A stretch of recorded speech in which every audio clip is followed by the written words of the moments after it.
Pagkabalik ni Goro sa Amerika ay pumunta ito sa Hornets training camp, at masaya naman itong sinalubong ng may-ari ng Indiana Hornets na si Mr. Larry Lance.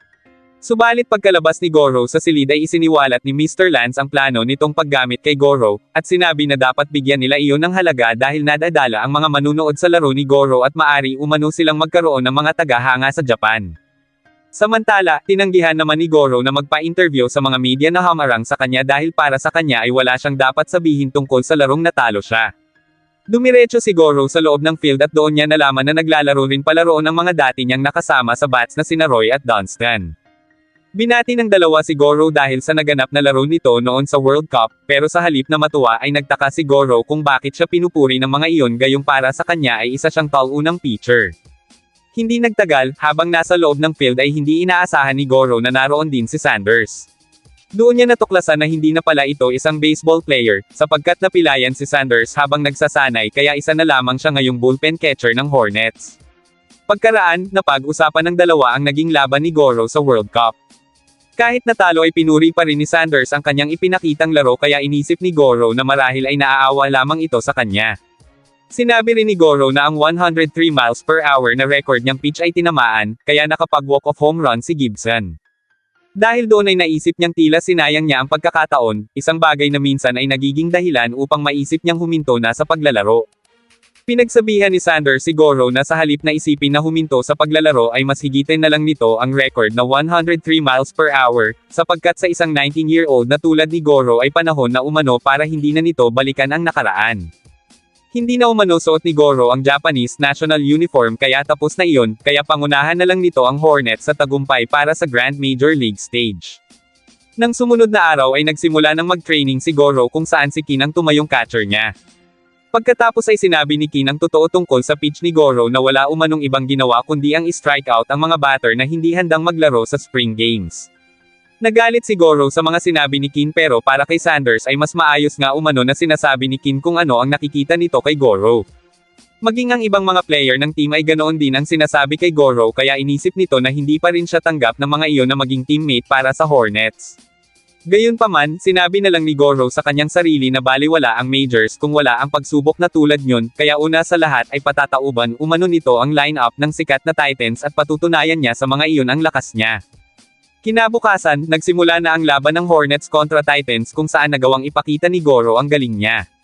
Dahil doon ay pinuri siya ng mga teammates niya na kahapon lang ay pinag-uusapan siya, kaya sinabi niya sa mga ito na oras na para ipakita ng mga yun kung paano maglaro ang mga veteranong Major League players. Ipinalabas naman sa telebisyon ang laban na iyon ni Goro at dahil doon ay napanood yun ni Gibson Jr. na noy nasa stadium ng Riders. Inisip ni Jr. ang magiging paghaharap nila ni Goro, na magaganap sa World Series. Nang sumunod na araw, sinabi ni Stacey kay Goro na ang Major League debut nito ay sa pangatlong season, kung saan makakalaban ng Hornets ang Seagulls, at si Goro umano ang panlima sa pitching. Sinabi ni Goro na magagawa niya iyon at gagawa umano siya ng isang magarang laro na pag-uusapan na debut.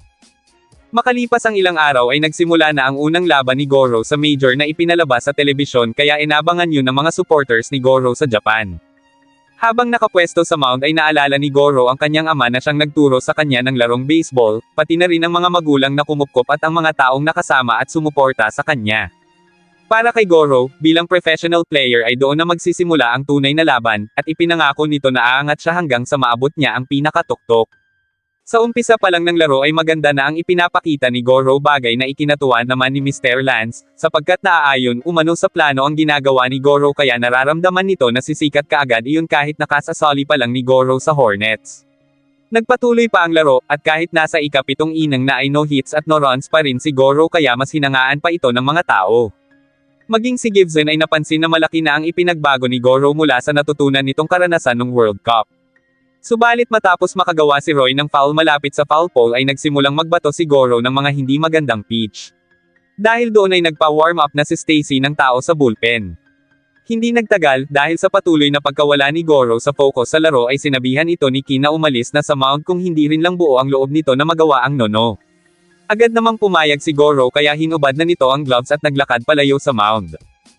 Nang sumunod na araw, pinanood ni Taiga ang naging laro ni Goro at laking gulat nito nang malaman na umalis iyon sa mound. Ayon sa isang panayam sa head coach ng team na si Stacy, hindi na ituloy ni Goro ang no-hitter dahil sa naging sakit umano ni Goro sa likod kaya pinalitan iyon, pero kahit ganoon ay nilinaw nito na hindi niyon maaapektuhan ang susunod na laro. Gayunpaman, duda si Tiger kung ang pananakit ba talaga ng likod ang dahilan kung bakit umalis si Goro sa mound.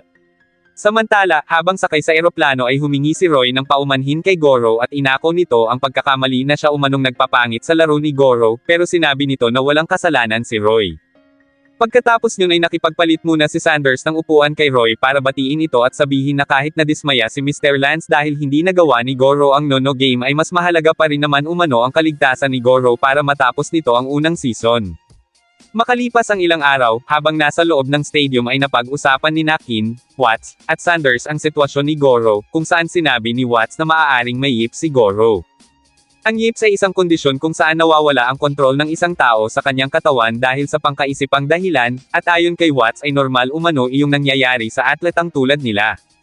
Nagulat at hindi makapaniwala si Sanders sa sinabing iyon ni Watts, at dahil wala pa namang kasiguraduhan ay sinabi ni Kin na malalaman nila iyon kapag nag-pitch na si Goro sa laro. Kinagabihan ay nagsimula na ang ikalawang laban ni Goro sa Major.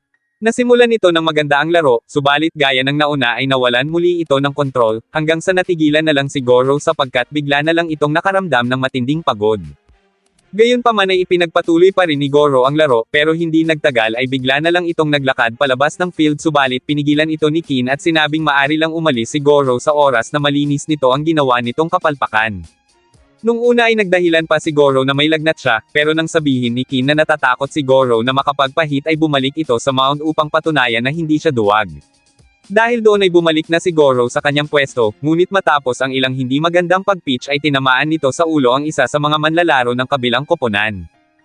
Matapos tamaan ang isang manlalaro sa ulo, ibinalik si Goro sa bats. Dinala siya ni Ali sa isang psychologist na nagngangalang Billy Oliver upang gamutin ang kanyang yips pero hindi matanggap ni Goro na may ganoon siyang kondisyon. Kinabukasan, pagkagising ni Goro ay ang asawa ni Billy na si Mrs. Oliver ang bumungad sa kanya. Pagkatapos makapag-agahan ay ipinanood na ni Mrs. Oliver kay Goro ang iniwang CD ni Billy, at nang makita ni Goro na iyon ay ang video sa huling laro niya nung hindi niya na kayang mag-pitch sa buong inang ay naguluhan si Goro kung para saan ba at ipinapanood iyon sa kanya. Agad na pinatay ni Goro ang telebisyon nang biglang dumating si Billy kaya tinanong nito si Goro kung ano ang problema at hindi nito kayang mapanood ang 5 minutong mga bigong ginawa nito. Kung hindi umano kayang tingnan ni Goro ang sariling pitching sa laro ay mas malala pa pala umano ang yips na inaakala niya. Nilinaw dito ni Billy na hanggat hindi tinatanggap ni Goro ang kondisyon nito at hindi nito kayang harapin ang yips ay hindi umano ito gagaling. Dahil sa mga sinabi ni Billy ay naintindihan ni Goro ang sitwasyon kaya sinabi nito na sabihin sa kanya ni Billy kung paano magagamot ang sakit niya. Muling ipinilay ni Billy ang video ng laro ni Goro na mula sa World Cup Final, at saka sinabi na posibleng nung nagulat si Goro mula sa pagkatalo nito sa laro ang naging dahilan ng yips nito. Agad na inalam ni Goro kung paano siya magagamot, subalit sinabi ni Billy na walang kapsula ang nakapagpapagaling ng yips at karamihan umano sa mga pasyenteng nahawakan ni Billy noon ay hindi na tuluyang nakabawi mula sa sakit kaya sa pilitin ang mga iyong nagretiro.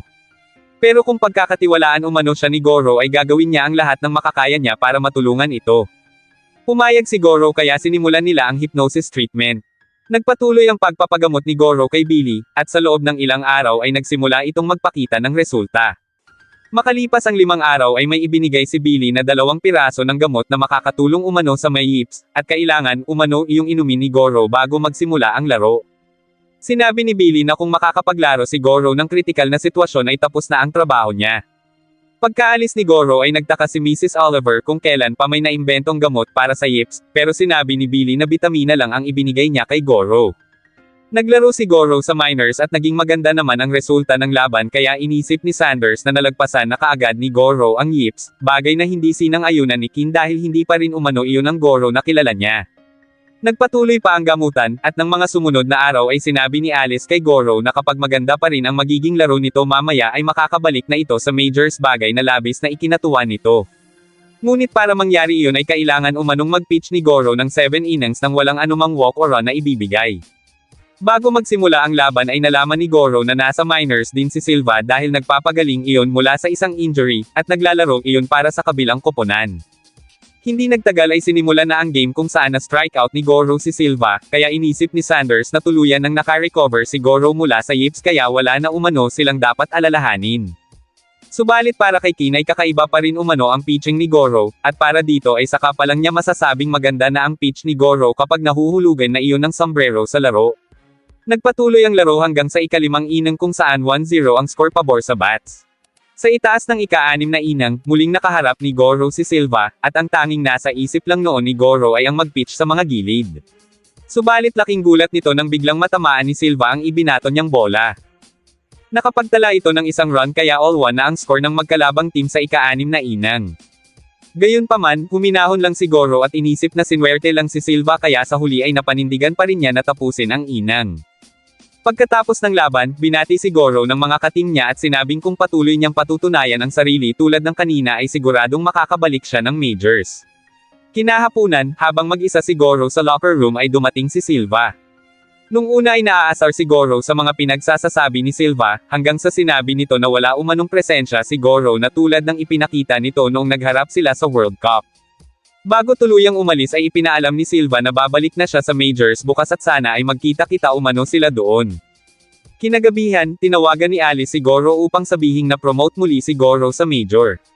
Nagtaka ang ating bida at napatanong kung paano nangyari na makakabalik siya gayong nakagawa ng run si Silva. Inamin ni Alice na sinabi lang yun kay Goro para ma-pressure ito sa laro, nang sa ganon ay makita nila kung napagtagumpayan na ni Goro ang yips.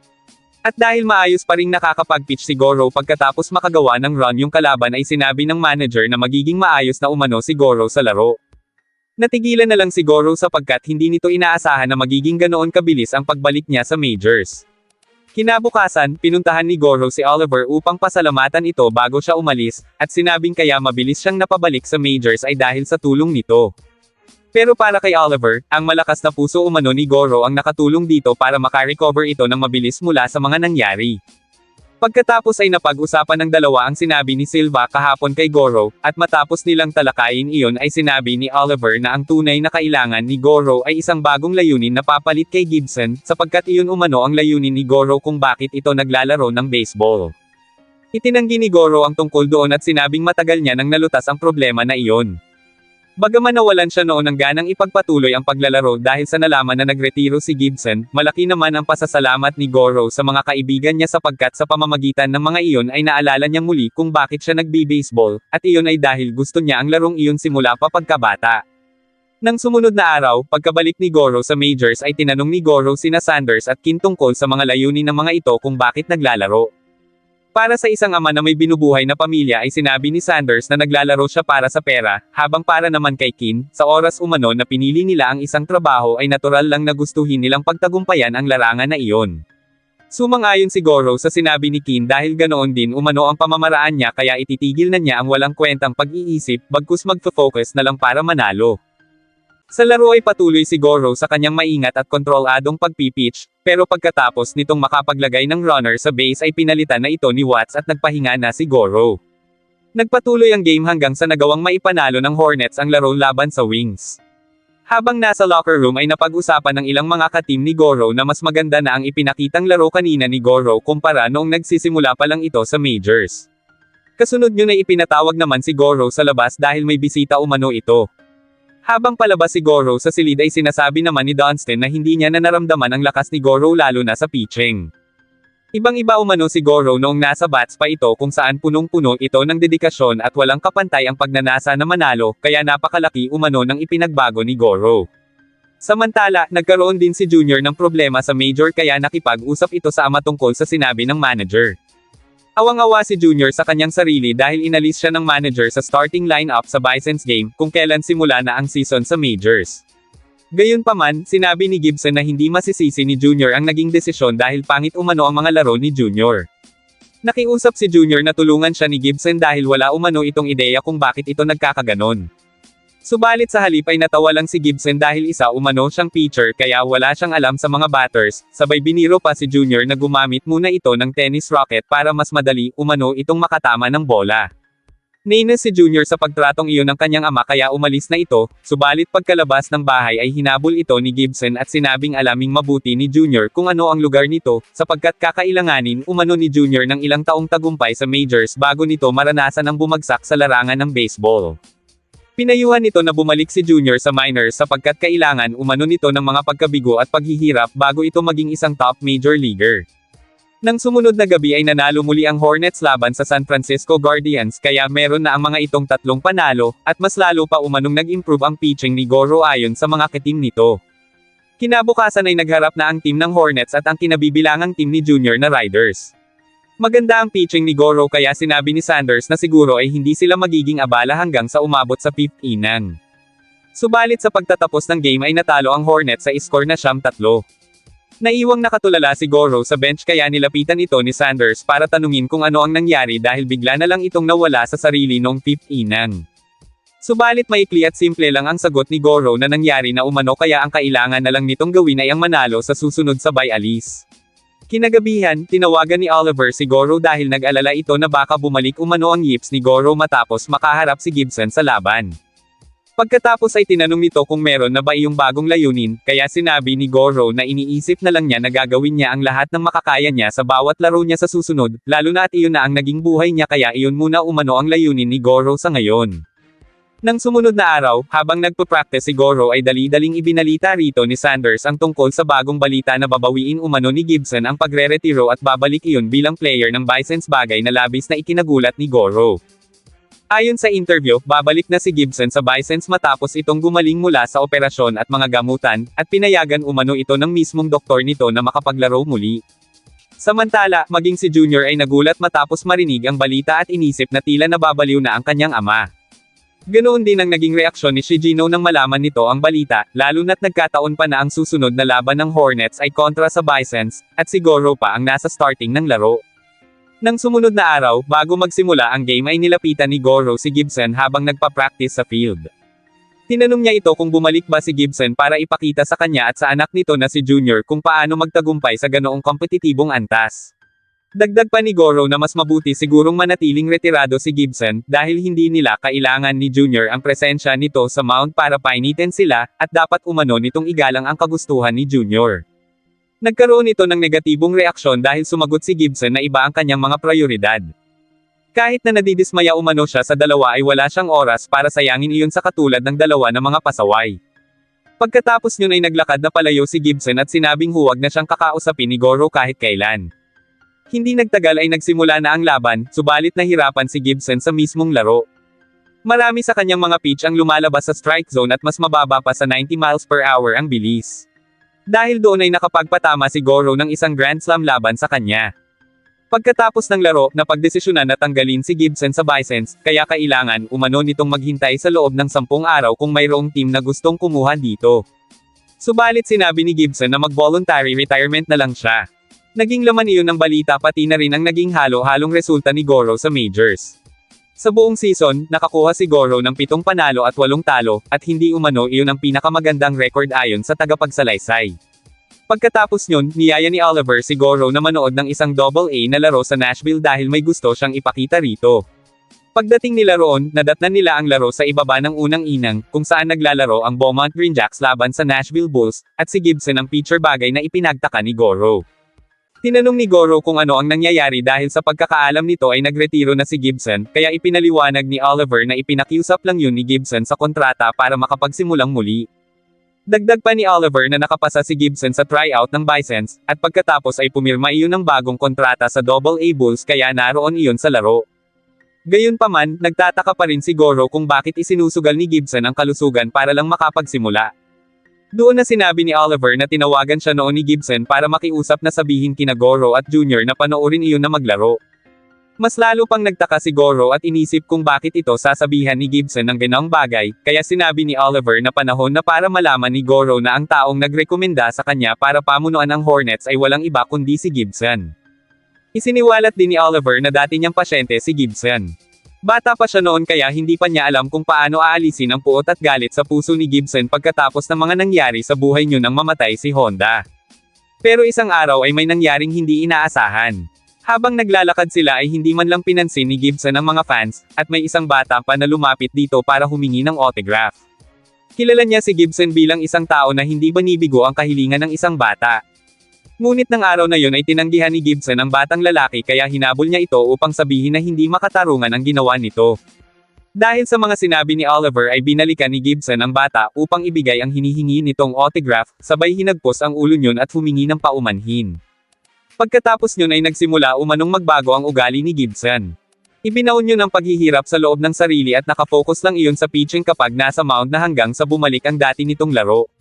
Simula noon ay nag-pitch na si Gibson dahil may tungkulin ito para sa pamilya at kay Honda, at para kay Gibson, ang baseball ay isang paraan ng kanyang pagsisisi sa mga ginawa niya. Isa pa ay naglalaro si Gibson dahil mahal nito ang baseball pati na rin ang mga sumusuporta sa larong iyon. Habang nagpapatuloy ang laro, sinabi ni Oliver na nag-aalala si Gibson para kina Goro at Junior, dahil pareho ang mga itong natatakot na masisi o makagawa ng pagkakamali, kaya nawala na umano ang tunay na layunin ng mga ito, gayong ang mga ito pa naman ang may nakakabilib na kakayahan na nagpapahanga sa mga manunood sa World Cup. Umaasa umano si Gibson na magiging magaling na baseball players ang dalawa, at maging idolo para sa mga fans sa buong mundo. At ang isa pa umanong sinabi ni Gibson ay hindi pa niyon magagawang magretiro ngayon dahil matapos nitong mabigo ang Chicago fans, kailangan nitong makabalik sa majors at higitin ang nagawa nitong record at pahangain muli ang mga manunood. Pagkatapos ng laro, kinagabihan ay nagkita sina Gibson at Oliver at doon nito sinabi na naiparating niya ang mensaheng nais nitong ipasabi, at sigurado siya na may natutunan si Goro. Makalipas ang ilang araw, sinimulan na ang second half ng season kung saan may 44 wins at 46 losses. Ang susunod naman na makakalaban ng Hornets ay ang Coyotes, ang team ni Silva. Pinataob ni Goro si Silva gamit ang kanyang 102 miles per hour fastball, at doon napagtanto ng lahat na nagbalik na talaga si Goro. Kasabay niyon ay binati si Oliver ng kanyang asawa at sinabing bunga si Goro ng mga ginawa niyang pagsusumikap, pero para sa kanya ay ginawa yun ni Goro ng mag-isa gamit ang matinding passion sa baseball. Sa huli ay nanalo ang Hornets bagay na labis na ikinatuwa ng mga ito, lalo na si Mr. Lance na nag-invest umano ng malaki sa pagpapagamot kay Goro. Pagkatapos ng laro, ibinigay ni Goro ang winning ball ng Hornets na may autograph niya sa isa sa kanyang mga tagahanga. Sa Japan naman ay masaya si Shimizu matapos mabalitaan ang pagkapanalo ng Hornets dahil ibig sabihin ay bumalik na si Goro sa dati nitong galing. Nang mga oras na iyon ay nasa trabaho si Shimizu. Naisip kasi nito na tuwing weekends ay magtrabaho para makapag-ipon siya at makapunta muli sa Amerika. Ngunit mapapansin na nahihirapan si Shimizu na pagsabayin ang kanyang pag-aaral, pagtuturo, trabaho, at paglalaro ng baseball. Hindi nagtagal ay nagsimula ng mapansin ng kanyang mga ka-team, pati na rin ng team captain ng Seisho High Baseball Team na nagkakaroon ng problema dahil sa kanyang schedule sa trabaho na sumasalungat sa kanyang responsibilidad bilang second baseman, kaya pinagsabihan siya ng team captain lalo na at papalapit na ang national. Pagkatapos ng practice ay dumiretso na si Shimizu sa bahay ng kanyang estudyante, pero dahil sa sobrang pagod at init kanina sa labas ay hindi na niya napigilan ang sarili na makatulog. Dahil doon ay nagalit ang ina ng bata kaya pinagsabihan siya niyo na huwag nang uulit dahil kung hindi ay hahanap na umano iyon ang magiging kapalit ni Shimizu. Nang sumunod na araw, tinanghali naman ang gising si Shimizu kaya hindi na ito naka-attend ng practice game. Humingi siya ng paumanhin sa kanilang captain pero sinabi niyo na huwag na muna siyang pumunta roon dahil hindi umano nila kailangan ng hindi seryoso sa laro. Hindi muna siya pinababalik doon hanggat hindi pa umano siya desidido at hanggat hindi pa buo ang loob niya na maglaro. Dahil doon, kinahapunan ay naisip ni Shimizu na imposibleng ang pagsabayin ang trabaho at paglalaro, kaya tinanong nito ang sarili kung kailangan na kaya niyang mag-quit sa baseball. Habang iniisip yun ay biglang dumating si Makiko kaya ibinahagi niya rito ang pag-aalala at paglayo ng loob ni Goro sa kanya, sapagkat tanging sa internet at balita na lang siya may nalalaman tungkol doon, at iyon ang dahilan kaya gusto niya na muling makapunta sa Amerika. Naiiyak ring sinabi ni Shimizu na gusto niya nang mag-quit sa team nila, bagay na ikinagulat ni Makiko, kaya sinabi nito sa kaibigan na sayang naman ang talento at passion ng dalaga kung gagawin nito iyon. Kinahapunan, sinabi ni Shimizu sa kanyang mga magulang na balak niyang umalis sa team para pumunta ulit sa Amerika ngayong summer, bagay na ikinadismaya ng kanyang ama. Matapos makipag-usap sa kanyang pamilya at kaibigan, kahit nakasulat na ang kanyang resignation letter ay napapaisip pa rin si Shimizu kung tama ba talaga ang kanyang desisyon. Makalipas ang ilang araw, habang nasa trabaho ay binisita ni Nakamori at Sawamura si Shimizu. Nagkaroon sila ng oras na makapagkwentuhan dahil saktong patapos na si Shimizu sa kanyang trabaho. Doon niya nalaman na nag-quit na si Sawamura sa paglalaro ng soccer dahil napilayan ito sa tuhod. Pagkatapos ay pinuri siya nito dahil sa patuloy umano niya sa paglalaro ng baseball para maintindihan niya si Goro sa kagustuhan niyo na maabot ang tuktok. Biro pa nito na siya lang ang nag-iisang babae sa buong mundo na kayang makipag-date sa tulad ni Goro na baliw sa larong baseball. Kinabukasan, bago umalis ng bahay ay tinanong si Shimizu ng kanyang ina kung makakapunta ba siya mamayang alauna para manood sa laro ni Taiga. Nang sabihin niya na makakapunta naman siya ay biglang ibinahagi ng kanyang ina na dati ay naglalaan ng oras ang kanyang ama para manood ng kanyang mga laro dahil gusto siya nitong suportahan sa kanyang mga pangarap. Pagkatapos ng trabaho ay sama-sama nilang pinanood ang huling laro sa high school ni Taiga. Nang makita niya si Taiga na umiiyak dahil sa sakit at lungkot matapos ang pagkatalo na nagtapos sa kanyang high school career, naalala niya kung gaano kahalaga ang sport sa kanya at sa kanyang mga kaibigan, at kung paano ito nagtulak sa kanila na ibigay ang kanilang buong makakaya. Sa huli ay nagpasya siyang manatili sa baseball club, bagay na ikinatuwa ng kanyang ama. Kinagabihan, hindi makapaniwala si Shimizu nang makatanggap ito ng tawag mula kay Goro. Kaagad niya iyong sinagot at napag-usapan nila ang mga pangyayari sa kanilang buhay sa mga nagdaang araw na hindi sila nagkakausap. Nagtapos ang pag-uusap nila sa pangako ni Shimizu kay Goro na magsisikap siya upang madala ang kanilang team sa nationals at maabot ang kanyang mga pangarap. Nang sumunod na araw, sa Amerika ay natalo ang team ng Hornets laban sa Wings dahil nahirapan si Dunstan, kaya doon na nagtapos ang 4 na sunod-sunod na panalo ng Hornets. Dahil doon ay pinagalitan ni Mr. Lance ang coach na si Stacy lalo na at pagkakataon na sana nilang makabawi, pero hindi pa umano nagpapasok si Stacy ng pinch hitter gayong nahihirapan na si Dunstan.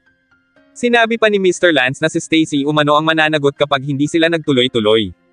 Kinabukasan, habang nagaganap ang laban ng Hornets ay tulala lang si Dunstan sa bench at iniisip nito ang sinabi ng coach na magpapahinga muna siya at papalitan ni Close hanggat hindi bumabalik ang laro niya. Kasabay niyo ay mapapansin naman na nape-pressure si Stacy lalo na at nasa last inning na ng laro. Maya-maya pa ay ipinasok na ni Stacy si Dunstan bilang center fielder habang si Green naman ay sa left field. Habang nakapwesto doon ay sinabi ni Dunstan sa sarili niya na dahil sa pangit na ginawa niya sa batting ay babawi siya sa depensa.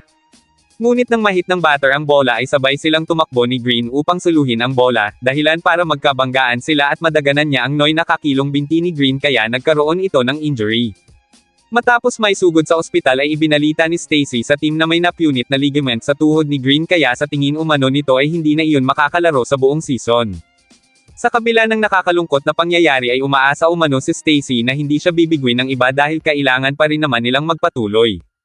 Dahil doon ay hindi naiwasang sisihin ni Dunstan ang kanyang sarili sa nangyari, pero sinabi ni Watts na aksidente ang nangyari bagay na sinang-ayunan naman ni Goro. Nang sumunod na araw, dinalaw ni Dunstan si Green sa ospital at humingi ito ng tawad pero sinabi ni Green na hindi iyon kasalanan ni Dunstan. Bago tuluyang umalis ay sinabi ni Green na maglaro na lang si Dunstan para sa kanya, at ipakita nito ang trophy ng Hornets. Subalit sa laban ng Hornets kontra Grippers ay naging alanganin sila dahil nasa ika-9 na inning na pero 1-0 pa rin ang score pabor sa Grippers. Dahil doon, kahit hindi naglalaro si Dunstan ay gumawa ito ng pwedeng maitulong sa team sa pamamagitan ng pagpapalakas ng loob sa kanilang ka-team na si Roy. Pagkatapos nyon, hindi nagtagal ay sumalang na si Dunstan bilang batter, kung saan ibinigay nito ang lahat ng makakaya hanggang sa maisara ng Hornets ang laban na may score na 5-1. Masaya naman si Mr. Lance sa naging resulta, at lalo pa itong natuwa nang matanggap ang balita na kailangan na lang i-formalize ang kontrata at malapit na umanong makapaglaro ang magiging bago nilang miyembro. Pagkatapos ng laro, habang nasa locker room, nabanggit ni Kim sa kanyang mga ka-team na ang manlalarong papalit kay Green ay si Mike Murdock, bagay na hindi mapaniwalaan ng mga nakakakilala roon. Nagtaka si Goro kung sino ba talaga si Murdock, pero ang sinabi na lang ni Sanders ay isa iyong malaking problema. Ayon sa mga usap-usapan, kapag may nakasalubong si Murdock na hindi nyo nagugustuhan ay bigla na lamang yun itong sinasapak.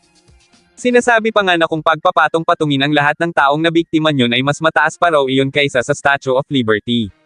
Marami pang masasamang kwento tungkol kay Murdock ang nabanggit ng mga ito, kaya napatanong si Goro kung tao pa ba talaga ang tinutukoy nila. Ngunit sa kabila ng mga chismis na iyon, hindi naman umano maipagkakaila na napakahusay talaga ni Murdock sa baseball. Dahil doon, sinabi ni Goro na wala silang dapat ipag-alala. Isa pa, naranasan din daw ni Goro na maging pasaway noon, kaya naisip nito na baka magkasundo silang dalawa. Kinwestiyon naman ni Stacy si Mr. Lance kung bakit sa dami ng pwedeng piliin ay si Murdock pa ang napili nito, gayong kilala iyong takaw gulo. Ngunit hindi yun iniisip ni Mr. Lance, dahil ang gusto lamang naman nito ay ang sumikat ang team. Kaya sinabi nito kay Stacy na simula bukas ay agad ng paglaruin si Murdock. Kinabukasan, agad na ipinakilala ni Stacy si Murdoch sa team. Pagkatapos nito ay pinagsanay na niya ang mga iyon, at doon nakita ni Goro kung gaano nga kahusay na manlalaro si Murdoch.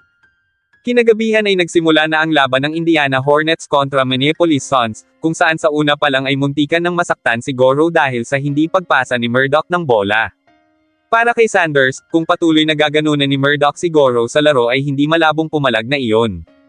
Nagpatuloy ang game hanggang sa magawang makascore ng Hornets sa ibaba ng ika-6 na inning dahil kay Murdoch. Subalit pagkatapos nyun, nang si Goro na ang pupwesto sa mound upang mag-pitch, sinabihan siya ni Murdoch na sadyaing tamaan ng bola ang batter upang makabawi sila dahil kanina ay tinamaan din ng bola si Murdoch.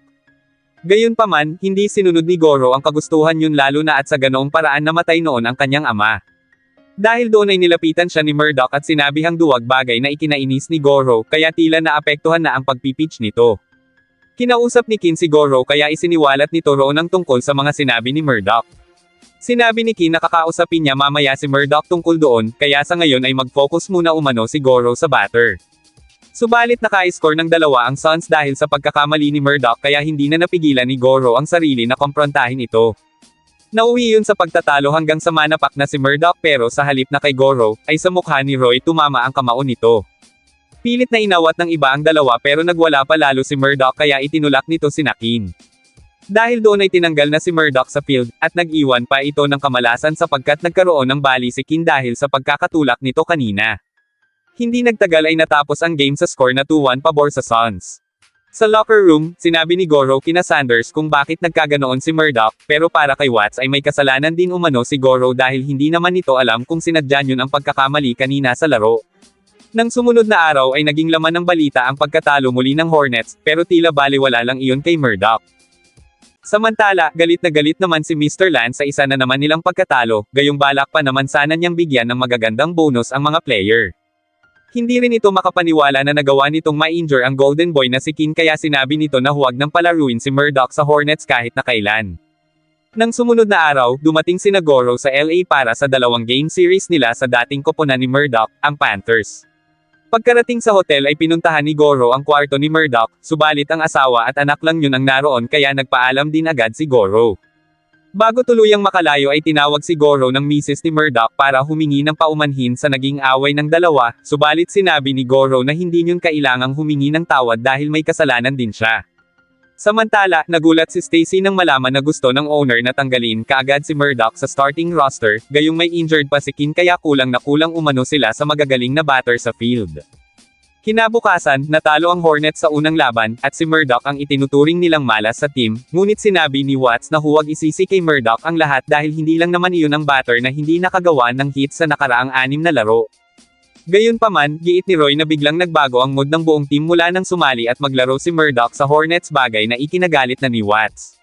Dahil doon ay nagtaka sina Roy kung bakit kumakampi si Watts sa panig ni Murdoch pero sinabi ni Goro na tama ang mga sinabi ni Watts. Samantala, sa coacher's room ay kinausap ni Stacy si Murdoch upang sabihin na huling pag-asa na nito sa game kaya kung wala umano itong maipapakitang maganda ay pagpapahingahin na ito sa dugout. Pagkaalis ni Murdoch ay kinwestiyon ni na Tony si Stacy kung bakit binigyan pa nito ng pag-asa si Murdoch gayong malinaw naman na hindi maganda ang mga ginagawa niyon sa laro, at kapag patuloy umano itong hindi susunod sa utos ng owner ay maaaring hindi nito magustuhan ang mangyayari. Gayunpaman, iginiit ni Stacy na naniniwala siyang tulad ni Goro ay pwede pa ring magbago si Murdoch. Kasabay ng pangyayaring iyon ay pinuntahan ni Goro si Watts, at doon ay tinanong nito kung bakit pinagtatanggol ni Watts si Murdoch. Ikinwento ni Watts kay Goro ang nakaraan ni Murdoch, kung saan nasangkot iyon sa isang biglaang insidente. Inaresto dati si Murdoch dahil may natagpo ang cocaine sa loob ng locker niyon, pero inosente umano si Murdoch dahil ang totoong may sala ay ang 2 ka-team nila na siyang tunay na gumagamit niyon. Subalit hindi nagtagal ay umamin din ang 2 nag-positive at napatunayang inosente si Murdoch, pero wala ni isa sa mga ka-team niyon ang naniwala na inosente siya, kaya simula noon ay hindi na naniniwala si Murdoch sa kahit na sino. Nang sumunod na araw ay nagsimula na ang ikalawang laban. Nagkamali si Roy matapos makapagbigay ng masamang pitch papunta sa first base na siyang posisyon ni Murdoch, at nagsimulang magtalo ang 2 sa gitna ng laro. Sinubukang awatin ni Goro si Murdoch, pero sa halip na makinig ay aatakihin pa sana ni Murdoch si Goro ngunit napigilan ito nang marinig niya ang boses ng kanyang anak na babae. Nagpatuloy ang game hanggang sa unti-unting nabago ng fighting spirit at determinasyon ni Goro si Murdoch. Narealize nito na mali siya, pati na rin ang hindi niya paghingi ng tawad sa nangyari kay Kin. Hindi rin niya pinakinggan ang mga sinabi noon ni Kin na ginagawa lang ni Goro ang lahat para manalo ang kanilang team. Kaya ngayon, nakipagtulungan siya kay Goro upang maipanalo nila ang laban. Sa bottom ng ika-8 inang, wala pa ring nakaka-score sa magkalabang team. Pagod na rin ang mga pitcher kaya nang muling ibato ni Hagan ang bola ay nakakuha na ng run ang Panthers. Dahil doon ay halos mawalan na ng pag-asa ang dalawang miyembro ng Hornets, pero sinabi ni Roy sa mga iyon na ang taong naglalaro sa team ay hindi dapat sumusuko. Napatunayan iyon ni Roy sa dalawa sa pamamagitan ng pag-hit nito sa bola kaya nagkaroon sila ng runner sa base. Hindi naman hinayaan ni Nelson na si Roy lang ang hinangaan ng mga tao kaya na-hit din nito ang bola, subalit nagkaroon sila ng out dahil kay Dunstan. Nang si Murdoch na ang magbabot ay sinabihan ito ni Goro na huwag nitong hahayaan na paglaruan ito ng mga dati nitong naging kasamahan sa baseball. Dagdag pa ni Goro na kung tunay itong lalaki ay ngayon ito bumawi sa mga iyon, at gawin umano ni Murdoch ang paghihiganti sa Panthers dahil pinagtabuyan ito ng mga iyon. Sumang-ayon si Roy sa mga sinabi ni Goro pati na rin ang iba pa nilang miyembro. Kasabay ng pangyayaring iyon ay galit na tinawagan ni Mr. Lance Stacy dahil sa hindi niyon pakikinig sa sinabing tanggalin na ang malas na si Murdoch, subalit nanindigan si Stacy at sinabi na bilang coach ay gusto niyang maniwala sa tunay na lakas na ipapakita ni Murdoch lalo na sa larong iyon. Nung unang dalawang pitch ay hindi nagawang mahit ni Murdoch ang bola, pero matapos nitong maalala kung gaano niya kamahal ang baseball ay nakapalo siya ng 3 home run bagay na ikinatuwa ng mga taga-Hornets. Sa pagkapanalo nilang iyon, sa wakas ay tinanggap na siya ng buong koponan. Sa huling bahagi ng laro ay matagumpay na natapos ni Watts ang laban. Pagkatapos ng game ay tinawagan ni Watts si Kin upang sabihin na ngayon ay mayroon na silang sapat na lakas para magpatuloy sa league, at ang tanong na lang umano ay kung paano mapapagsama-sama ni Kin ang team bilang iisa. Makalipas ang ilang araw, sa eksaktong pagbabalik ni Kin ay muling sumabak sa laban ng Hornets kung saan muling nanalo ang mga ito. Ang susunod nilang makakaharap ay ang Summons na siyang dating sinalihang team ni Goro, kaya sinabi nito na nananabik siyang pakitaan sina Sanchez at Bolton kung gaano nakalayo ang narating niya pagdating sa baseball. Subalit sinabi ni Kin na huwag kililimutan ni Goro na nag-improve din ang mga iyon, at hindi umano madaling kalaban ang team ng Summons sa taong ito, at isa pa ay magaling ang mga iyon pagdating sa pagpapanalo sa mga dikit na laban. Binanggit din ni Kin kung kaninong mga player ng Salmon sila dapat mag-ingat. Samantala, pagkatapos ng game ng Summons ay napag-usapan din ng mga ito ang susunod nilang game laban sa Hornets, kung saan sinabi ni Bolton na sa wakas ay makakabawi na siya sa ginawa ni Goro sa World Cup. Kinabukasan, habang nagwo-warm up pa lang ang ibang mga player ay naisip ni Goro na lapitan muna saglit sina Fox, pero sa halip ay tumakbo iyon palayo at sinabi pa kay Goro na huwag mang-abala. Dahil doon ay si Sanchez na lang sana ang kakausapin ni Goro, ngunit gaya ng ginawa ni Fox ay ipinagtabuyan din siya nito. Nagtaka si Goro kung bakit ganoon ang mga iyon, nang bigla siyang tawagin ni Bolton para sabihin na wag umano siyang magpakalat-kalat sa field ng mga ito. Hindi nagtagal ay sinimulan na ang game kaya habang nakapwesto sa mound ay sinabi ni Goro sa kanyang sarili na pababagsakin niya ang mga iyon para pagsisihan ng mga iyon ang ipinakitang pag-uugali sa kanya kanina. Dahil doon ay mapapansin na gigil si Goro sa laro kaya nilapitan ito ni Kin at sinabi na huminahon ito ng kaunti. Maya-maya pa ay naka-score ng 3 ang Hornets sa ibaba ng unang inang kaya sinabi ni Goro na masyado kasing mayabang si Sanchez kanina bago magsimula ang laban. Nagpatuloy ang laro hanggang sa ika-7 inang subalit hindi na muling naka-score ang Hornets kaya naiinis na ipinarinig ni Goro na masyado kasing simple ang pagbabot ng mga iyon. Simula noon ay bumagal na ang mga pitch ni Goro bagay na ikinatuwa naman ni Bolton. Hindi nagtagal ay bumaba pa sa 89 miles per hour ang pitch ni Goro kaya napagdesisyonan ni Stacy na ilabas na ito, subalit hindi pumayag si Goro dahil nais umano nito na pigilan si Sanchez. Pumayag si Stacy sa kagustuhan ni Goro pero kapag hindi umano nito nagawa ay ito na mismo ang kusang aalis sa mound. Nagkasundo sila sa kondisyong iyon kaya patuloy na nag-pitch si Goro, ngunit hindi man lang nito nagawang i-strikeout si Bolton. Dahil doon ay kusa nang lumabas si Goro sa field pero nagsimulang magkagulo ang mga miyembro dahil sa pagsusumbatan sa isa't isa. Nagpatuloy pa ang laro hanggang sa matapos ito sa score na 6-3 pabor sa Summons. Pagkatapos yun ay mas lalo pang nagkainitin ang mga miyembro ng Hornets kaya sinigawan na ang mga ito ni Watts at sinabing masyado ang mga itong nagpapadala sa mga emosyon kaya sinisisi ng mga iyon ang bawat isa. Dagdag pa ni Watts na hindi lang iisa ang may kasalanan kung bakit sila natalo, kaya isipin umano ng mga ito kung ano ang laro meron ang isa't isa bago isisi ang kasalanan sa iba. Habang nagaganap iyon ay nakaupo lang si Kin at iniisip kung paano niya pag-iisahin ang buong team. Nang mga sumunod na araw, matapos ang pagkapanalo ng Hornets laban sa Jets ay ipinatawag ni Mr. Lance si Goro at sinabing kailangang pakanabangan nila ang pagkakataon na kumita dahil marami ang sumusuporta sa kanila. Pagkadating doon ni Goro ay agad na nagpakilala dito si Ferrucci at sinabing kukuhanin nila ito para sa gagawing commercial. Subalit mariing tumanggi si Goro kahit pakaharap ang may-ari ng Hornets, at sinabing imposibleng magawa niya iyon lalo na ngayon at malapit na silang manalo sa division nila. Habang naglalakad palabas ng opisina ay sinabi pa ni Goro na hindi siya artista para gumawa ng commercial, at wala umano siyang oras para sa isang bagay na hindi naman niya kailangan. Dahil doon ay aalis na sana si Mr. Ferrucci pero pinigilan ito ni Mr. Lance, at sinabing baka nabigla lang si Goro sa alok kaya binigyan ito ni Ferrucci ng isang linggong palugit para kumbansihin iyon. Agad na ipinag-utos ni Mr. Lance sa kanyang assistant ang pagkumbinsi kay Goro, pero sa halip ay ipinaubayan yun kay Sofia ang trabaho. Agad na pinuntahan ni Sofia si Goro na noy abala sa pagwo-workout, ngunit nang malaman nito na naroon si Sofia para kumbansihin din siya tungkol sa iniaalok na commercial ay nag-walkout si Goro at sinabing hindi siya interesado. Gayunpaman, hindi sumuko si Sofia kaya pinag-aralan nito ang background ni Goro, ngunit nang aksidente niyang makatabi si Watts sa bar ay pinayuhan siya niyo na sa halip na magbasa ng mga facts tungkol kay Goro ay panoorin na lang niya iyon sa laro. Bilang guardian ng mga Hornets si Watts ay pinaniwalaan ito ni Sofia, kaya naman kinabukasan ay agad nitong pinanood ang laro ni Goro laban sa Grippers. Doon napagtanto ni Sofia na tama nga ang mga sinabi sa kanya ni Watts. Nang sumunod na araw, sinabayan ni Sofia si Goro sa pagwa-workout at sinabi niya rito na siya muna ang magiging conditioning coach nito. Naging hands-on coach naman si Sofia pero kahit ganoon ay hindi pa rin ito magawang mapapayag sa gagawing commercial si Goro, kaya naman hanggang sa bahay ay sinundan nito iyon.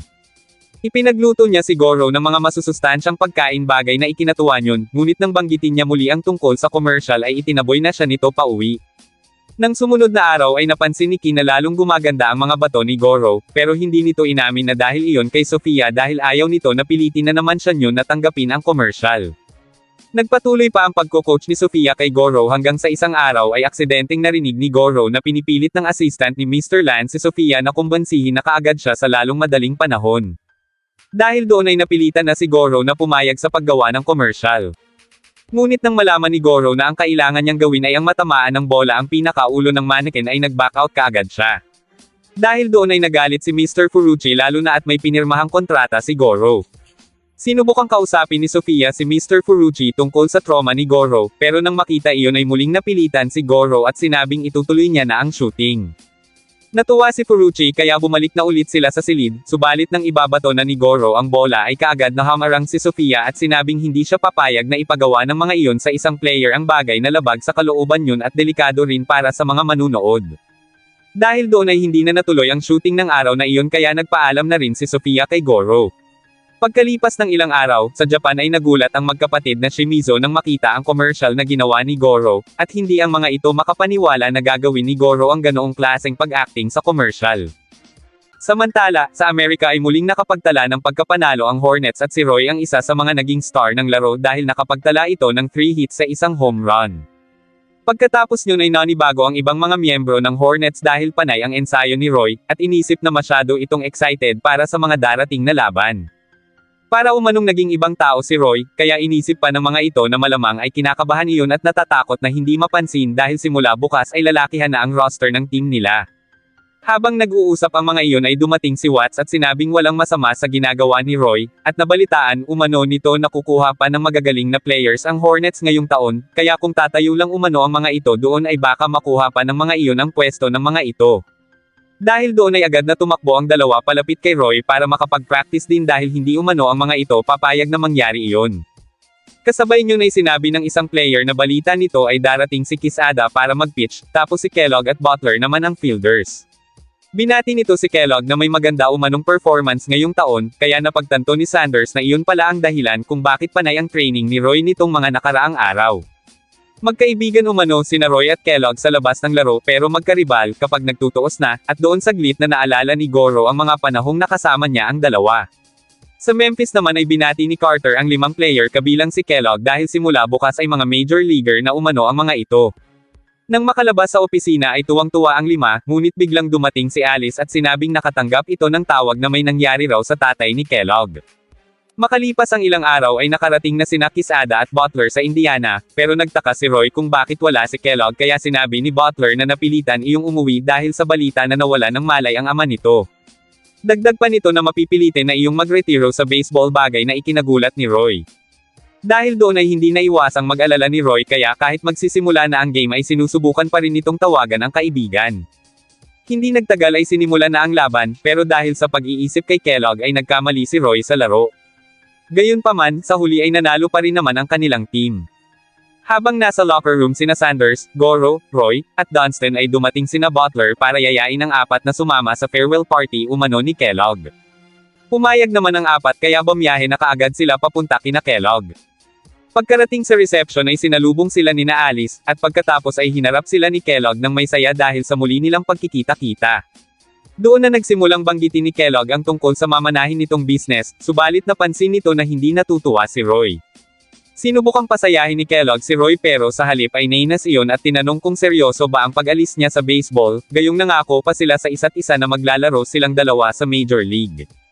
Doon na isiniwalat ni Kellogg na hindi niya gustong iwan ang baseball lalo na at magiging isang major leaguer na siya, pero wala siyang magawa dahil hindi naman pwedeng iasa ang lahat sa kanyang ina.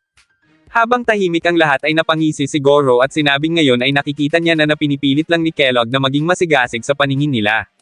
Tinawag pa itong duwag ni Goro at sinabi pang hindi ito makakatulong sa laro, bagay na labis na ikinainis ni Kellogg kaya hinamon nito si Goro na maglaban sila sa labas upang mapatunayan umano nito ang sarili. Pumayag si Goro kaya naman naglaban nga ang dalawa sa loob ng field. Subalit ang totoo ay gusto lamang naman ni Goro na palakasin at pagaanin ang loob ni Kellogg. Doon ay nangako ito na babalik siya sa Major League, kaya hindi umano dapat mad-emote si Roy lalo na at hinihintay nito ang pagbabalik niya. Nang sumunod na araw ay nagkaroon muli ng game ang Hornets kung saan nagawang ipanalo ni Roy ang kanilang team dahil nakatatak sa isip nito ang pangako nito kay Kellogg kahapon.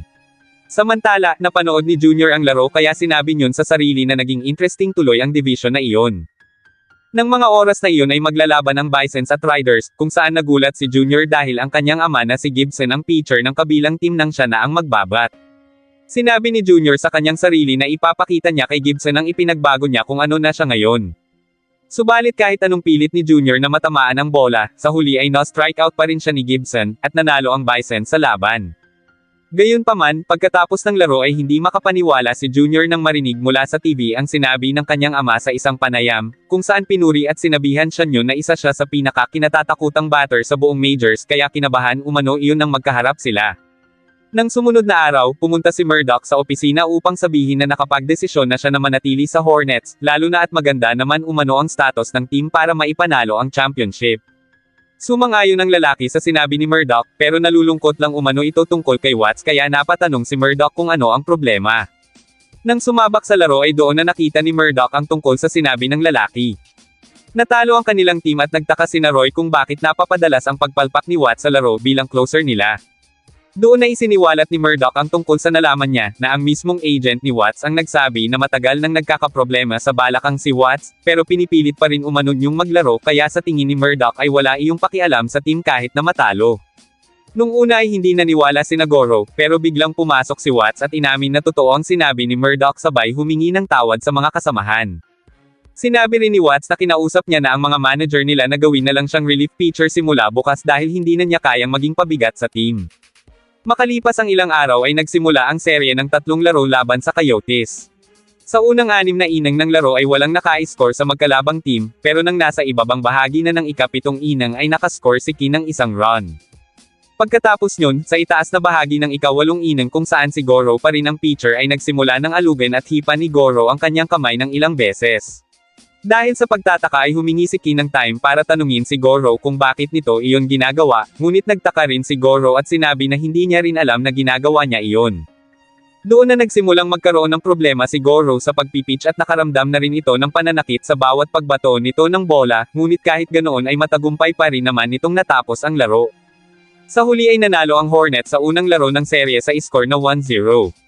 Kinabukasan, maagang tinawagan ni Stacy si Goro para makipagkita, at doon nito sinabi na napili nila si Goro bilang bagong closer ng team kapalit ni Watts. Pinayuhan din ni Stacy si Goro na simulan na ang paghahanda sa susunod na linggo para sa 6 na laro nila, sabay tanong kung kaya ba iyong gawin ni Goro kaya sinabi nito na handa siya kung kailan siya kailanganin at ipaglalaban umano niya ang team bilang kapalit ni Watts. Pagkatapos niyon ay lumabas na si Goro sa silid, pero sinundan ito ni Tony upang alamin kung may nangyari ba sa kanang kamay nito. Itinanggi ni Goro ang katotohanan at sinabing nakagat lang siya ng lamok sabay umalis na. Nang sumunod na araw, natuwa si Sanders nang malaman na si Goro ang haalang kay Watts bilang closer, pero biro naman ni Roy na masyado umano ang mga iyong nagtiwala sa isang tao na kailan lang nawala ang pagiging nerbyoso at pagkabalisa. Nagsalita si Watts at sinabing walang problema sa kanya, dahil para dito ay closer na talaga si Goro sa laro noon pa, at siguro ay ginagawa umano yun para maihanda si Goro sa susunod na season kapag wala na siya. Pagkatapos ng game kung saan nanalo ang Hornets sa ikalawang laro ng kanilang serye laban sa Coyotes, tinawagan ni Goro si Oliver upang magtanong kung may mairerekomenda ba itong doktor na espesyalista sa sports. Sinabi ni Goro na hindi naman yun malaking bagay, pero kapag doktor umano sa team ang titingin ay baka maging komplikado pa ang kalabasan ng sitwasyon kaya mas minabuti niya na kumonsulte sa isang doktor na pwede niyang pagkatiwalaan at kayang magtago ng sikreto. Kinabukasan ay agad na pumunta si Goro upang magpatingin sa isang doktor na inirekomenda ni Oliver, si Emily Ferguson. Doon ay sinabi ng doktor na mayroon siyang problema sa sirkulasyon ng dugo at ipinakita rin nito ang sanhi ng pagkamanhid at panlalamig ng braso ni Goro. Para magamot iyon ay kailangan umano nilang magsagawa ng iba't ibang laboratory tests, pero kailangan muna raw umiwas ni Goro sa mga exercise para mamonitor ang epekto ng mga anti-inflammatory na gamot. Dagdag pa ng doktor na kung gustong ipagpatuloy ni Goro ang pagiging pitcher ay pwede naman iyong operahan at kadalasan ay wala umano iyong komplikasyon. Ngunit ang kapalit ay hindi muna pwedeng maglaro si Goro hanggang sa susunod na season league. Pagkatapos yun ay nagpaalam muna saglit ang doktor dahil may gagawin pa umano itong mga tests, subalit pagkabalik nito sa klinik ay wala na roon si Goro at nag-iwan na lang yun ng bayad sa ibabaw ng upuan. Pumunta si Goro sa field, pero dahil sa malakas na pag-ulan ay kinansela na ang ikatlong laro nila laban sa Coyotes, at iyon na ang magiging huling laro nila sa season.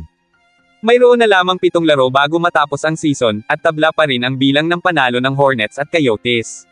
Pagkaraan ng ilang araw, habang hindi pa nagsisimula ang game ay inisip ni Goro na kaya pa niyang bumato ng 30 beses, at hindi umano siya pwedeng tumigil sa paglalaro dahil lang sa problema sa sirkulasyon sapagkat kailangan siya ng team. Napatigil si Goro nang tawagin ito ng isang babae na humihingi ng autograph, pero ang totoo ay si Emily pala iyon na naroon para singilin ang kakulangan sa bayad nito sa check-up. Pagkatapos magbayad ay sinabi ni Goro sa doktor na okay naman siya sa practice kaya pwede naman umano siguro siyang maglaro kahit 20 o 30 pitches lang. Hindi nasagot ni Emily ang katanungan ni Goro sapagkat tinanggihan umano nito ang mga lab exams kaya wala siyang maibibigay na impormasyon dito. Gayunpaman, sumalang pa rin si Goro sa laro dahil para dito, ang hindi pagsagot ni Emily sa kanyang katanungan ay nangangahulugan na hindi yun ganoong kadelikado tulad ng sinasabi ng doktor. Sa huli ay nanalo ang Hornets laban sa Titan, habang natalo naman ang Coyotes sa kanilang laro, kaya umangat sa unang pwesto ang Hornets. Ngunit kinagabihan ay bigla na lang namilipit si Goro sa sakit ng kanyang braso, kaya nang sumunod na araw ay nakita na lang ito ni Emily sa labas ng kanyang klinik. Sinabi ni Goro na hindi siya nakatulog buong gabi dahil sa sakit. Dahil doon ay agad itong binigyan ni Emily ng painkillers at anti-inflammatory na gamot, at nang bumuti ang pakiramdam ni Goro ay pinayuhan niya ito na kausapin ang team para mabigyan ito ng doktor na makakatulong dito. Ngunit sa halip na makinig ay nangatwiran si Goro at sinabi na kung ganoon din lang ay hindi na sana siya pumunta roon nung umpisa pa lang. Dagdag pa ni Goro na wala silang ibang players na pwedeng pumalit sa kanya dahil may sakit din si Watts, kaya kung hindi umano siya maglalaro ay mawawala ng pitcher ang team sa huling parte ng game, gayong naroon pa naman sila sa unang pagkakataon na pwede silang manalo sa loob ng 25 taon. Naintindihan ni Emily ang nararamdaman ni Goro kaya napilitan na ito na tulungan iyon na malampasan ang huling 3 laro ng season, pero sa oras umano na may maramdamang sakit o pamamanhid si Goro habang nagpa-practice o sa mga laro ay kailangang tumigil agad ito sa pagpipitch at pumunta sa kanya sa lalong madaling panahon. Kinabukasan, natalo ang Hornets sa ikalawang huling laban, at nanalo naman ang Coyotes sa kanilang laro, kaya tabla na naman ang kanilang bilang. Makalipas ang ilang araw, magsisimula na ang huling laban ng Hornets laban sa Coyotes, kaya nang malaman ng ama ni Shimizu na ipapalabas iyon sa telebisyon ay pinayagan nito ang pakiusap ng magkapatid na umabsent muna para makapanood. Nakasubaybay rin si Toshi na Noy sinasabi sa sarili na ngayon pa lang ay naiinggit na siya kay Goro dahil narating na nito ang kinalalagyan nito sa unang taon pa lang, at mukhang bagay umano rito ang mapabilang sa majors. Si Tashiro naman ay dumayo pa kina Fuji para makapanood ng game ni Goro, pero laking gulat nito nang malaman na ang dalawang iyon ni Miho ay nagdi-date na. Nang mga oras na iyon ay natapos na ang ika-5 inning ng game pero wala pa ring nakaka-score sa parehong team. Sa itaas ng ika-6 na inning, nakapagtala si Silva ng isang solo home run, kaya naging 1-0 ang score pabor sa Coyotes. Marami ang humanga sa pagpapalipad ni Silva ng bola sa labas ng field, habang nabahala naman ang mga taga-Hornets. Bago matapos ang inning, nakapagdagdag pa ang Coyotes ng 7 pang runs, bagay na mas lalo pang nagpabahala sa mga taga-Hornets at mga taga-hanga nito. Nadismaya ang ama ni Shimizu kaya umalis na lang ito sa panonood at sinabing papasok na lang siya sa trabaho. Halos mawalan naman ng pag-asa si Tashiro na makakapaglaro pa si Goro, habang si Shigino naman ay mas pinili na lang na matulog kesa manood. Gayunpaman, para sa isang taga-suporta ng Hornets ay tuloy pa rin umano ang laban nila hanggat hindi pa natatapos ang laro. Samantala, sa Japan ay mas pinili na lang ni Toshi na pumunta sa practice, habang ang iba naman na nanonood ng live ay nawalan na ng gana at sinabing uuwi na lang. Dahil doon ay tumayo ang babae at tinanong kung bakit nag-aalisan ang mga ito, at kinwestiyon ang pagiging Hornets fans ng mga iyon at sinabing ngayon ay sumusuko agad ang mga ito samantalang hindi pa naman sila natatalo. Kapag umuwi umano ang mga iyon at nanalo ang Hornets ay pagsisisihan yun ng mga ito habang buhay. Nagpatuloy ang game at sumali na si Watt sa laro. Pinalitan nito si Clark sa pagiging pitcher at napigilan nito ang ika-9 na run ng kalaban, ngunit bumagsak si Watts dahil sa kanyang injury kaya dinala agad ito sa klinik. Pagkatapos noon, unti-unting gumanda ang laro hanggang sa nagawa ng Hornets na maka-score ng 6 na runs dahil na rin sa katapangang ipinakita ni Watts. Maya-maya pa, sa pagsisimula ng ika-8 inning ay 8-6 na ang score pabor sa Coyotes at doon na umakyat si Goro sa mound. Sa itaas ng ika-8 inning, habang nakapwesto sa mound ay sinabi ni Goro sa kanyang sarili na hindi niya alam kung kailan magsisimulang sumakit ang braso niya, pero siya na lang din ang natitirang pitcher ng team nila at may 2 inning pa kaya habang ibinabato ang bola ay sinabi ni Goro na magtitiwala na lang siya sa mga pitch niya at pipigilan ang kalaban sa abot ng kanyang makakaya. Subalit sa unang pitch pa lang niya ay tinamaan na kaagad iyon ng batter bagay na ikinadismaya naman ng mga manunood. Medyo nahirapan si Goro sa pagpipitch dahil kulang siya sa practice dahil sa braso niya.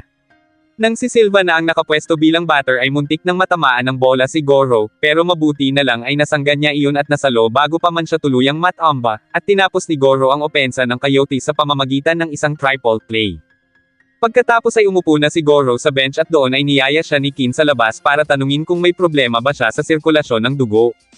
Nung una ay ipinagkaila pa iyon ni Goro, pero kalaunan ay inamin niya rin ang totoo dahil batid niya na hindi niya maloloko ang isang catcher na madalas nakatuon ang pansin sa pitchers. Gayunpaman, sinabi ni Goro na pinatingnan naman niya iyon sa ospital at kasalukuyan siyang umiinom ng gamot para mawala na ang nararamdaman niya sa braso kaya wala umanong dapat na ipag-alala. Subalit sinabi ni Kin na hindi siya makakapayag na itago ni Goro ang injury nito sa lahat at ilalagay umano ni Goro sa alanganin ang buong team, lalo na sa game na iyon na nakataya ang karangalan nilang lahat.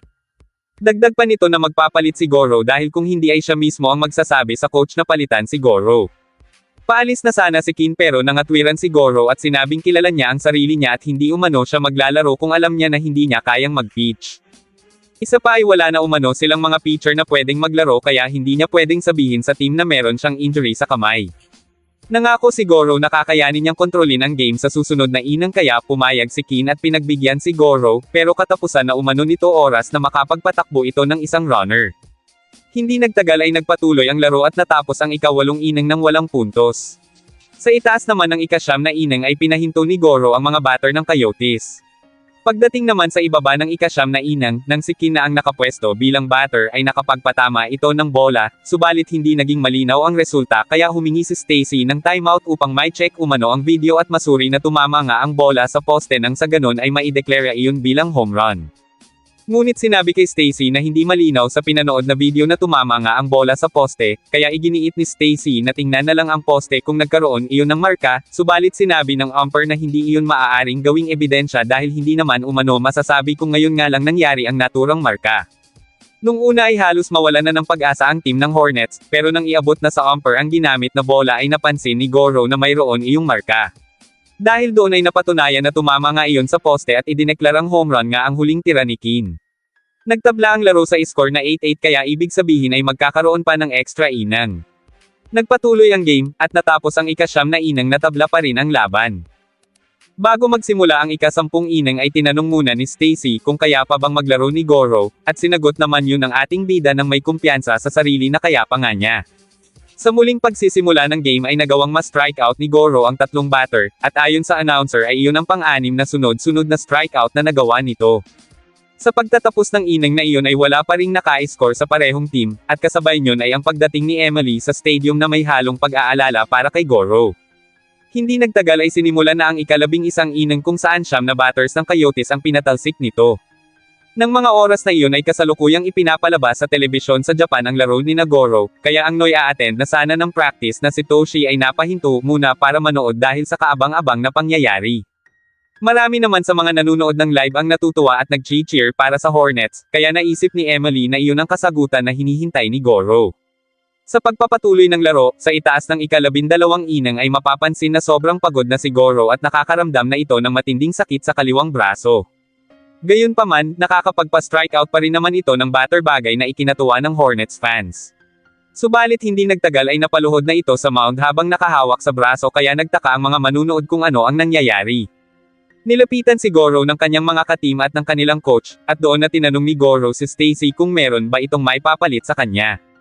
Sinabi ni Stacy na wala, pero may nagsisimula na umanong maghanda sa laban. Dahil doon ay tumayo si Goro na parang walang nangyari at nagkunwari na natisod lang siya kanina, kaya bigla siyang napaupo. Sinabi ni Goro na ipagpapatuloy niya ang laro, kaya naman bumalik na ang mga kiting niya sa pwesto. Naiwan doon si Kin at sinabi kay Goro na ibigay na sa ibang pitchers ang larong iyon at umalis na sa mound bago pa man lumala ang lahat. Pero giit ni Goro na hindi pa handa na sumabak ang iba nilang pitchers, kaya hindi niya basta-basta maiwan ang posisyon niya kahit gustuhin pa niya.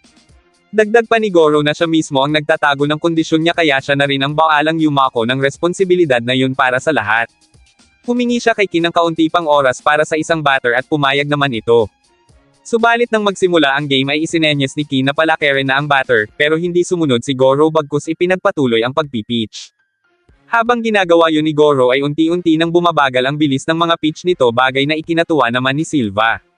Gayunpaman, ipinag-cheer pa rin siya ng mga fans habang isinigaw naman ng kanyang doktor na si Emily na tigilan niya na ang pagpipitch, pero dahil mahal niya ang larong baseball ay ibinigay na niya ang kanyang buong makakaya nang muli niyang ibato ang bola. Sa wakas ay nagawa pa niyang ma-strikeout ang batter sa kanyang pitching na may bilis na 101 miles per hour, at pagkatapos yun ay naglakad na si Goro palabas ng field. Nangako naman si Kin na sila na ang bahala doon para kay Goro, at kahit anong mangyari ay ipapanalo umano nila ang laban. Kasunod yun ay nagsitayuan ang mga manunood habang pumapalakpak para kay Goro. Pagkarating sa bench ay kinausap ito ni Watts, pero hindi na nakaimik pa si Goro hanggang sa bigla na lang itong bumagsak at nawala ng malay.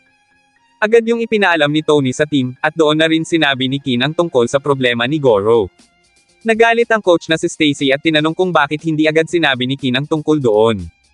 Tumalikod si Kin para kumuha ng bat habang sinasabi na nawalan siya ng lakas ng loob na sabihin yun dahil naramdaman niya na nasa puso ni Goro ang buong team at gusto nitong manalo ang Hornets kahit na ano pa ang mangyari doon.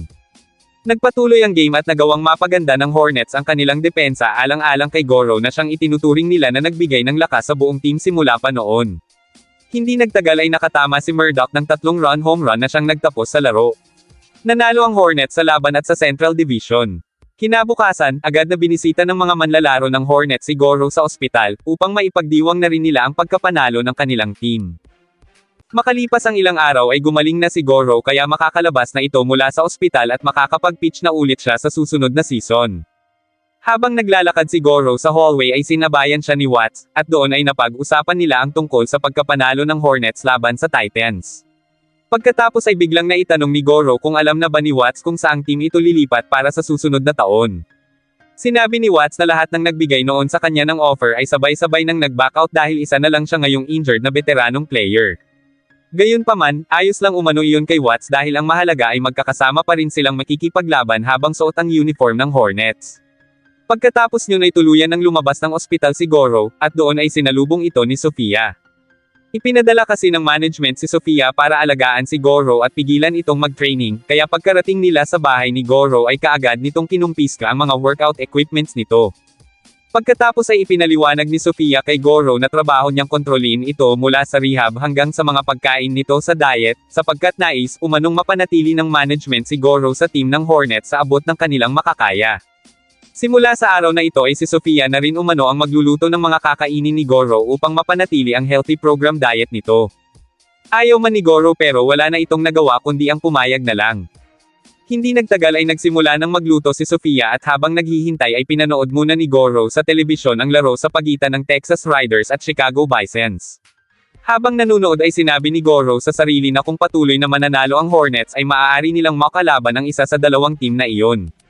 Sa muling paghaharap ng Bisons at Riders ay muling hinarap ni Gibson ang anak na si Junior na siyang nagbigay ng mas panabik na eksena sa mga manunood.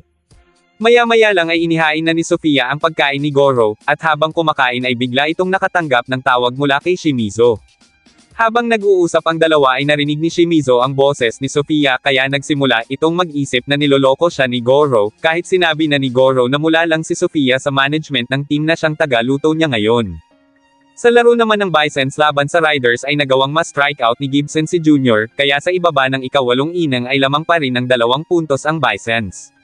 Nagpatuloy ang game hanggang sa naka-score na ng isa ang Riders sa itaas ng ika-9 na inang, at nakahataw pa si Junior ng 3 home run laban sa kanyang ama na si Gibson, dahilan para manalo ang Riders.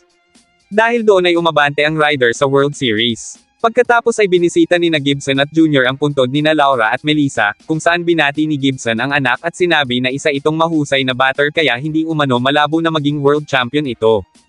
Kasabay ng pangyayaring iyon ay ang pagtakas naman ni Goro sa bahay para sana makapag-jogging sa labas, ngunit bigla niyang nakasalubong si Sofia kaya pinabalik siya nito dahil magluluto na umano ito ng pang-agahan niya. Bumalik naman si Goro pero ang totoo ay naiinis ito at napatanong sa sarili kung bakit kailangan niyang makulong sa ganoong klase ng lugar. Samantala, sa laro ng Hornets laban sa Summons ay natalo ang team ng Hornets, bagay na labis na ikinadismaya ng mga ito. Nang hinayang naman si Watts at sinabing wala kasi silang sapat na pitcher sa team. Gayunpaman, sa susunod na taon ay aalisin umano nila ang pagkabigong iyon, at dadalhin nila ang Hornets sa World Series gamit ang sarili nilang mga kamay. Nang sumunod na araw ay maagang pumunta si Sofia sa bahay ni Goro ngunit wala iyon doon, at laking gulat nito nang makita na nagja-jogging pala iyon sa labas. Dahil doon ay pinagsabihan kaagad ni Sofia si Goro, pero giit nito na hindi umano nito kaya na walang ginagawa lalo na at hindi man lang nito natulungan ang team sa nagdaang laro. Naiintindihan naman umano ni Sofia si Goro subalit kapag naulit pa raw iyon ay hindi na nito papayagan si Goro na makabalik sa Japan ngayong off-season. Makalipas ang ilang araw ay natapos na ang World Series kung saan natalo ng Riders ang Summons sa score na 4-3. Sa kabilang banda, patuloy pa rin ang check-up ni Goro sa ilalim ng pangangalaga ng team ng Hornets, at makalipas ang ilan pang mga araw ay bumiyahe na si Goro pabalik sa Japan. Habang nakasakay sa eroplano ay sinabi ni Goro sa sarili na sa wakas ay malaya na siya sa buhay niya sa Amerika. Nang sumunod na araw ay maagang naligo si Shimizu dahil may usapan sila ni Goro na magkikita sila. Bago iyon ay bumisita muna si Goro sa puntod ng kanyang namayapang ama, upang magkwento ng mga nangyari sa kanya sa Amerika.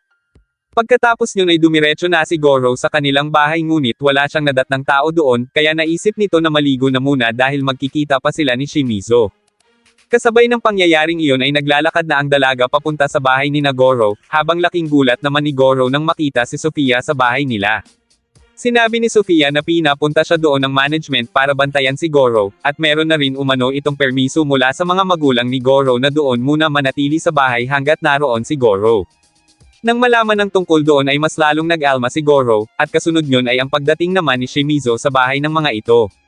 Nagulat ang dalaga nang makita ang dalawa na noy naka-underwear at tuwalya lang sabay na patakbo kaya agad itong hinabol ni Goro para makapagpaliwanag. Matapos masabi ang lahat ng tungkol kay Sofia ay kumalma si Shimizu at nagkaayos ang dalawa. Kinagabihan, kasabay ng kumain ng pamilya Shigino si Sofia, pero naiirite si Goro kaya tumayo na ito sabay sinabing nag-ulo ang muling pagkikita ng pamilya nila, at hindi man lang niya magawang makapag-relax. Si Shigino na ang humingi ng pasensya kay Sofia dahil sa ugali ni Goro, pero ayos lang umano iyon sa dalaga dahil kailangan lang niyang gawin ang trabaho niya. Nang sumunod na araw ay niyaya ni Goro si Shimizu na manood ng sine, pero laking gulat nito nang makitang kasunod pa rin ni Goro si Sofia sa gala nila. Paliwanag ni Goro na sinubukan naman niya iyong iligaw pero nagawa pa rin siya nitong sundan, kaya ang ending kasama nila si Sofia sa date nila. Kinagabihan, habang naglalakad na sila pauwi ay sinabi ni Goro na hindi siya nag-enjoy ng dahil kay Sofia, kaya naman kinausap niya ito at nangako na hindi siya magti-training o magpa-practice ng baseball kahit anong mangyari, at susundin din umano niya ang ginawa nitong manual kung ano lang ang dapat niyang kainin sabay nakiusap na bumalik na ito sa Amerika. Sinabi ni Sofia na naiintindihan niya si Goro, pero ginagawa umano nila ang bagay na iyon dahil kandidato si Goro para maging ace ng Team Hornets. Pagkatapos ay naitanong ni Sofia kung nagdi-date ba talaga ang dalawa sapagkat hindi man lang umano ang mga ito naghahawak ng kamay at hindi masyadong nagdidikit ang katawan. Naitanong din ito kung seryoso ba ang relasyon ng dalawa at kung kasama sa plano ng mga ito ang pagpapakasal. Sabay na nagulat ang dalawa sa tanong na iyon ni Sofia. Pagkatapos ay tinanong nito si Shimizu kung hinahanda ba niyon ang sarili para maging asawa ng isang major leaguer, at kung meron umanong sariling pangarap si Shimizu na gustong matupad pagka-graduate ay mas mabuti pa raw na makipaghiwalay na ito kay Goro sa lalong madaling panahon. Nang sumunod na araw ay naging palaisipan kay Shimizu ang mga sinabi ni Sofia kaya sumaguni ito sa isang kaibigan para humingi ng payo. Nagkita naman sina Goro at Toshi sa isang restaurant kung saan nagkwentuhan ang mga ito tungkol sa mga nangyari sa kanila noon, at pati na rin sa mga plano nila sa hinaharap. Muli namang pinag-isipan ni Shimizu ang mga sinabi ni Sofia, nang biglang kumatok si Tiger sa pinto upang sabihin na may bisita si Shimizu sa labas. Kasabay ng pangyayaring iyon ay nalaman naman ni Goro mula sa kanyang ina na babalik na si Sofia sa Amerika ngayong gabi. Nakahinga ng maluwag si Goro at sinabing sa wakas ay mararamdaman niya na ang pagpapahinga, pero nagulat ito nang malaman na tinanong nito ang address ni Shimizu. Inisip ni Goro na may pinaplano na naman iyon kaya agad na lumabas si Goro para pumunta sa bahay ng dalaga. Nang mga oras na iyon ay humingi si Sofia ng tawad kay Shimizu para sa nangyari kahapon, at pagkatapos ay nagpaalam na at ipinabahala na sa dalaga si Goro. Agad namang tumakbo si Shimizu sa labas para puntahan si Goro, pero nakasalubong niya iyon sa daan. Pumunta sila sa park at doon sinabi niya rito na bago bumalik sa Amerika ay humingi muna si Sofia ng tawad sa kanya. Pagkatapos ay napag-usapan nila ang tungkol sa hindi pa pagiging handa ni Shimizu na maging asawa ng major leaguer, kaya sinabi ni Goro na ayos lang iyon dahil hihintayin pa rin niya ang dalaga kung kailan man ito magiging handa.